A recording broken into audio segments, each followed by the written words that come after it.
বিষয়টা হলো কি আমার কাছে যে মোবাইলটা ছিল, মোবাইলটা ধুলিয়ান স্টেশনে বাইকটা রাখলাম, রেখে বাইকটার ছবি করলাম গ্যারেজে। বাইকটার ছবি করে আমি স্টেশনের দিকে টিকিট ফিকিট কেটে স্টেশনের দিকে রওনা হলাম।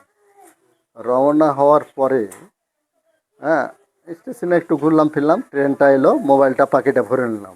ঠিক আছে, মোবাইলটা ভরে নেওয়ার সাথেই ফের আমি হয়তো কোন জায়গাতে বের করলাম মোবাইলটা মনে হচ্ছে না, যাই হোক।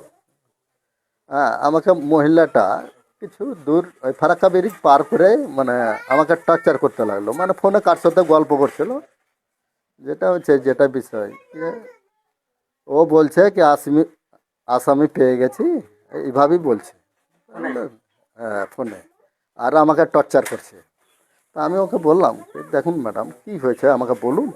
তাহলে ভিডিও করছো এই কথাই বললো, মোবাইলটা কেড়ে আচার মেরে ফেলে দিল। তারপর আমাকে টার্চার করতে লাগলো, আর পাশে লোক কথা বলছে না। হ্যাঁ, আমি ফের দাঁড়িয়ে বললাম কি কী হয়েছে আমাকে বলুন। আমি মোবাইল সম্বন্ধে আমার অভিজ্ঞতা নেই, হয়তো হয়ে গেছে কোনো কারণবশতে।